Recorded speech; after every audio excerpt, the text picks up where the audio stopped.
सो हाय दोस्तों, कैसे हैं सभी लोग। Welcome back to the channel. दोस्तों, इस वीडियो में बात करने वाले हैं IBPS SO के एग्ज़ाम के बारे में। ठीक है, स्ट्रैटेजी वीडियो है ये। इस वीडियो में सारी चीज़ें देखेंगे दोस्तों कि क्या क्वेश्चन का लेवल होता है, ठीक है, हमें कितने मॉक लगाने चाहिए, आने वाले दिनों में कहाँ से क्या क्या करना है, सारी चीज़ें देखेंगे। तो वीडियो के अंत तक बने रहिएगा, ठीक है। और एग्ज़ाम का डेट की बात करती है दोस्तों कि इसका जो एग्ज़ाम है वो 24 या फिर 31 दिसंबर को होगा। सो मान के चलते हैं कि हमारे पास तकरीबन 25 डेज़ है। तो 25 डेज़ में दोस्तों हम लोग इसको दो भाग में डिवाइड करेंगे, एक 12 दिन और 13 दिन। इसको देखते हैं बाद में। पहले देखते हैं कि क्या क्या सवाल पूछा जाता है रीजनिंग, क्वांट, इंग्लिश तीनों में। तो सबसे पहले नंबर ऑफ क्वेश्चंस कितने पूछे जाते हैं वो देख लेते हैं। तो क्वेश्चंस दोस्तों आपके 50 क्वेश्चंस होते हैं। हमारे पास जो टाइम होता है वो 40 मिनट का होता है इसको सॉल्व करने, क्वेश्चन को सॉल्व करने के लिए, ठीक है।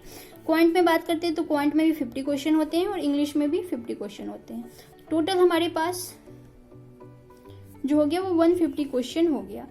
सो क्वेश्चन इतने होते हैं।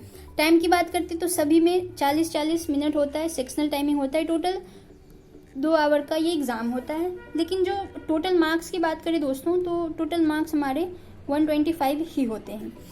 मार्क्स जो है वो इक्वली सब में डिस्ट्रीब्यूट नहीं किए गए होते हैं। रीजनिंग में 50 मार्क्स के होते हैं और क्वांट भी हमारा 50 का होता है, बट इंग्लिश 25 ही होता है।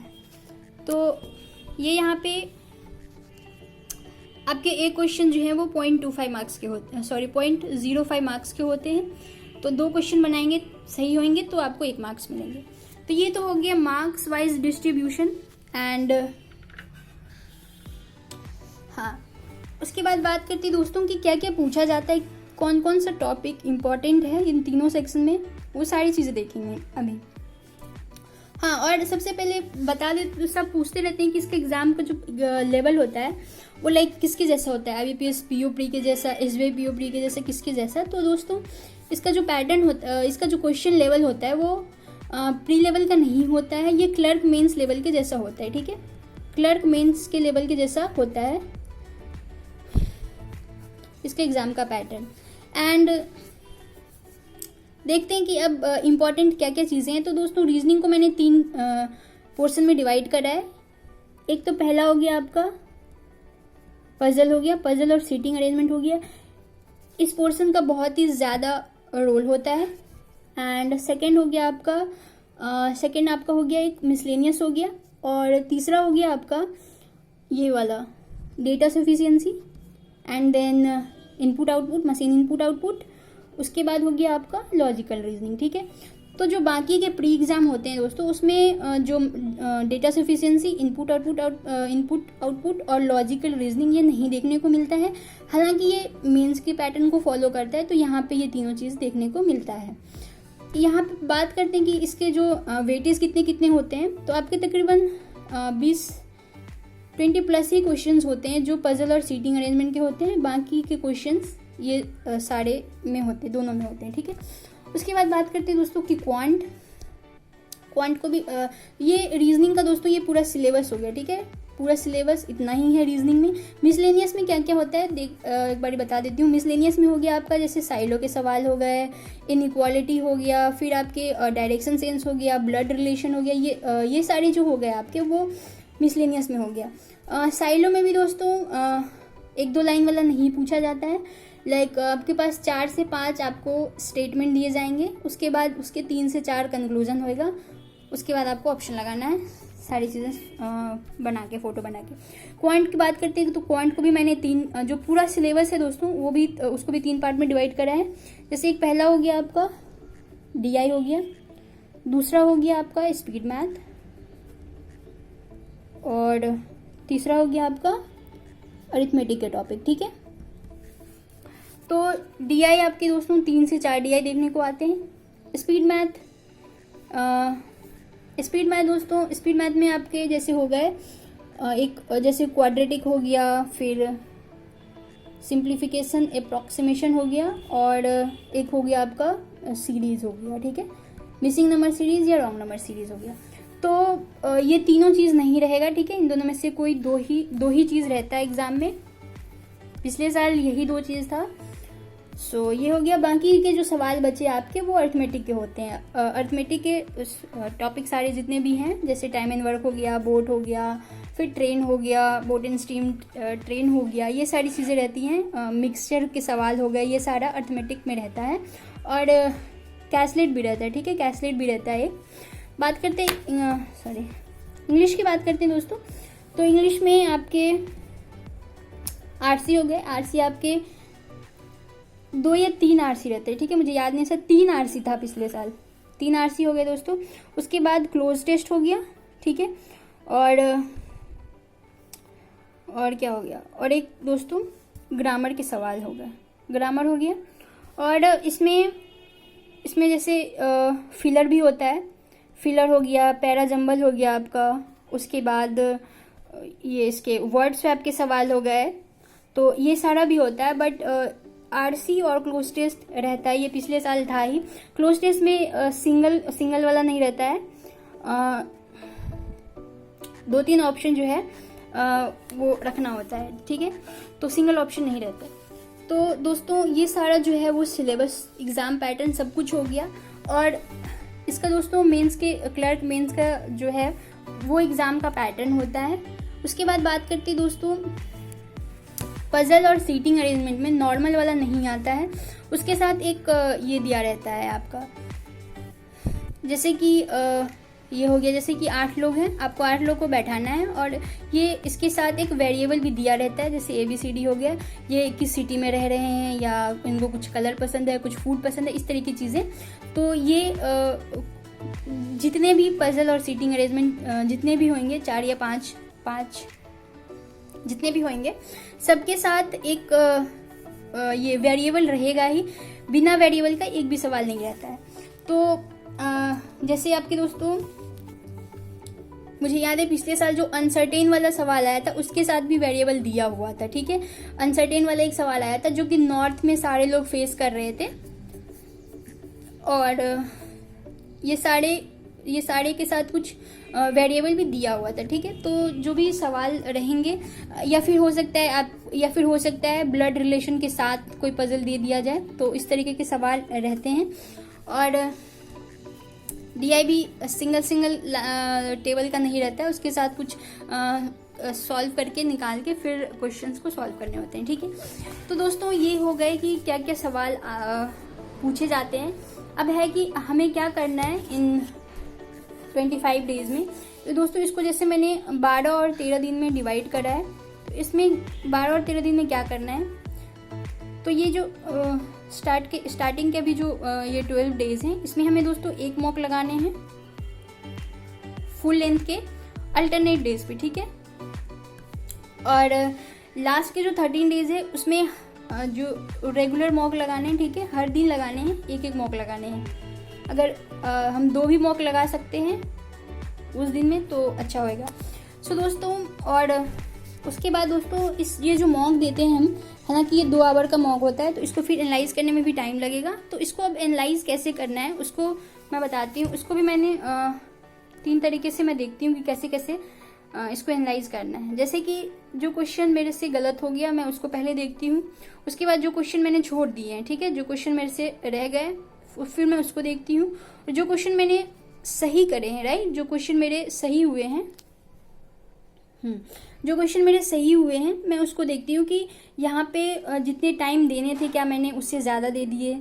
जैसे कि किसी पजल को बनाने में मुझे 4 मिनट लगने चाहिए थे, लेकिन मैंने वहाँ पे 9 मिनट खर्च कर लिए, तो मैं देखती हूँ कि ये मैंने 5 मिनट एक्स्ट्रा कैसे लगा दिया इस सवाल में। तो वो देखती हूँ कि राइट में जो टाइम है दोस्तों वो सही लगाया है या ज़्यादा लगा दिया। तो वो सारी चीज़ें देखते हैं कि एनालाइज करते टाइम कि क्या क्या करा है, ठीक है। तो इस तरीके से जो होता है वो मार्क्स हमारा इंक्रीज होता रहता है। तो यही सारी चीज़ें हैं दोस्तों। बाकी अब है कि मॉक पूछते हैं कि मॉक किस वेबसाइट से लगाया जाए, ठीक है। तो आपके पास किसी भी वेबसाइट का एटलीस्ट आपके पास 2 मॉक होना चाहिए, ठीक है। और क्या एक में क्या होता है ना कि एक वेबसाइट से सिर्फ मॉक लगाते लगाते हमें पैटर्न पता चलने लगता है, और हम उस इंटरफेस से उसकी आदत हो जाती है। फिर जो नया इंटरफेस आता है तो हम एकदम से घबरा जाते हैं कि ये क्या हो रहा है, ये कर्सर आगे नहीं बढ़ रहा है, पेज पीछे नहीं हो रहा है, इस तरीके से चीज़ें होने लगती हैं। एग्ज़ाम हॉल में जाके हम पैनिक करने लगते हैं। तो हालांकि ये हो जाता है कभी कभी, 2 मॉक लेने पे भी हो जाता है।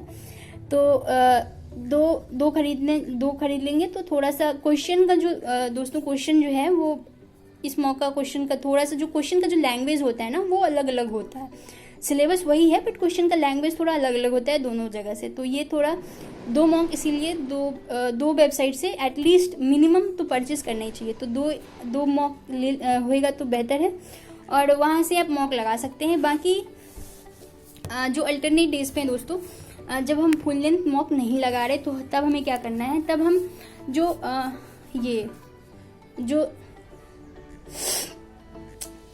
क्लर्क मेंस लेवल का जो दोस्तों मॉक होता है, तो दोस्तों जब हम अल्टरनेट डेज पे दोस्तों ये जो क्लर्क मेंस का जो सेक्शनल मॉक होता है, किसी भी वेबसाइट से आप मॉक लेंगे तो वहाँ पे बहुत सारे मॉक होते हैं। तो आप जो क्लर्क मेंस का जो सेक्शनल मॉक होता है रीजनिंग का, क्वांट का और इंग्लिश का, वो वहाँ से हम लोग लगा सकते हैं। और मॉक को सबमिट करके नहीं लगाना है। ये नहीं कि यहाँ पे मॉक डिफिकल्ट लगने लगे तो अपन मॉक को सबमिट कर दें, ऐसा नहीं करना है, ठीक है। टाइम के साथ लगाना है मॉक। और क्योंकि प्री में टाइम स्पीड का ध्यान रखना पड़ता है, तो जहाँ पे स्पीड का हमें ध्यान रखना पड़ेगा वहाँ पे टाइम के साथ मॉक सॉल्व करने होंगे। तो इसीलिए टाइम के साथ आप एक अड्डा का ऐप जो है वो इंस्टॉल करके वहाँ पे बहुत सारे क्विजेज आते हैं, डेली बेसिस पे आते हैं, तो वहाँ से भी क्विजेज लगा सकते हैं। रीजनिंग के आते हैं, क्वांट के आते हैं, इंग्लिश के सारे आते हैं, रोज़ आते हैं। तो वहाँ से ज़रूरी नहीं है कि सिर्फ IPS SO के ही लगाने हैं, जिसके भी आ रहे हैं, जिस भी एग्ज़ाम के सेक्शन मॉक आ रहे हैं वहाँ से हम लगा सकते हैं। अब बात करते हैं अगर लेट्स से कि किसी पर्टिकुलर टॉपिक पे हमें प्रॉब्लम हो रहा है, लाइक पजल और सीटिंग अरेंजमेंट हमसे टाइम के साथ नहीं बन पा रहा है, तो इसके लिए आप अंकुश लांबा सर को फॉलो कर सकते हैं, वो काफ़ी अच्छा बताते हैं, ठीक है। और इंग्लिश में जैसे ग्रामर में प्रॉब्लम हो रहा है तो तरुण ग्रोवर सर हैं यूट्यूब चैनल पे, आप उनको फॉलो कर सकते हैं। या फिर एक ये YET करके एक चैनल है, ठीक है, वहाँ पे भी सर एडिटोरियल इंग्लिश के लिए दोस्तों सिर्फ रीडिंग करना ज़रूरी है, ठीक है। रीडिंग ही हेल्प करती है एग्जाम में। ग्रामर के साथ ग्रामर हम कितना भी याद कर लें, बट वहाँ पे क्या होता है ना कि जब क्वेश्चन आता है तो समझ ही नहीं आ रहा होता है कि क्या लगाना है क्या नहीं लगाना है। तो रीडिंग हर दिन के लिए ज़रूरी होता है यहाँ पे। और ये रीडिंग सिर्फ इंग्लिश में नहीं काम आता है, इंग्लिश में ही नहीं काम आता है, क्वांट में भी काम आता है। क्वांट के भी क्वेश्चंस जब बड़े बड़े ये कैसलेट आ जाते हैं तो वहाँ पे भी रीडिंग काम आता है, और पजल और सीटिंग अरेंजमेंट में भी रीडिंग काम आता है। तो रीडिंग हर जगह काम आता है, तो ये हमें रीडिंग हर दिन करना होगा इंग्लिश के लिए।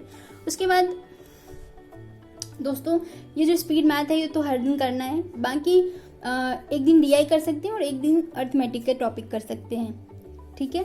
बाकी किसी भी टॉपिक में प्रॉब्लम हो रहा है, जैसे कि टाइम एंड वर्क में सवाल हमसे नहीं सॉल्व हो रहा है, तो सिंपल से यूट्यूब पे लिखना है टाइम एंड वर्क, ठीक है। उसके बाद जो भी आएंगे जैसे आशीष सर हो गया, या फिर एक कैरियर डिफाइनर करके हैं सर, तो वो सर हो गए, तो आप वहाँ से टॉपिक देख सकते हैं।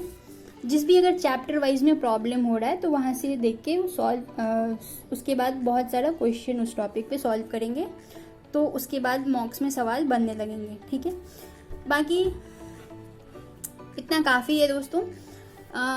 जो मेनली हमारा जो सबसे ज़्यादा इसमें सारी चीज़ें इंपॉर्टेंट है वो है मॉक लगाना, अच्छे से मॉक लगाना, उसको अच्छे से एनालाइज करना, उसके बाद बाकी बचे टाइम में क्विज लगाना। बाकी फिर मुझे लगता है सारी चीज़ें हो गई, और क्या रह गया, हाँ, और पूछते हैं कि इंटरव्यू में दोस्तों जो लैंग्वेज है वो कौन सा लैंग्वेज होता है, कौन से लैंग्वेज में इंटरव्यू हुआ था। तो दोस्तों जिस भी लैंग्वेज में आप कंफर्टेबल फील हो उसी लैंग्वेज में आपसे पूछा जाता है सवाल, ठीक है। आप अगर हिंदी में कंफर्टेबल हैं तो हिंदी में ही पूछा जाता है। वैसे ज़्यादातर लोगों से जब मेरा हो रहा था इंटरव्यू तो हिंदी में ही पूछा जा रहा था, तो लैंग्वेज की कोई टेंशन नहीं लेना है कि कौन से पूछा जाएगा, क्या पूछा जाएगा। और ये क्वेश्चन भी दोस्तों हिंदी इंग्लिश दोनों में रहता है, सिर्फ इंग्लिश का क्वेश्चन इंग्लिश में होता है, रीजनिंग पॉइंट भी हिंदी में भी होता है, ठीक है। तो यही सारी चीज़ें थी दोस्तों। बाकी फिर कैसा लगा वीडियो नीचे कमेंट करके बताना, ठीक है। बाकी फिर मिलते हैं नेक्स्ट वीडियो में। Till then bye and take care.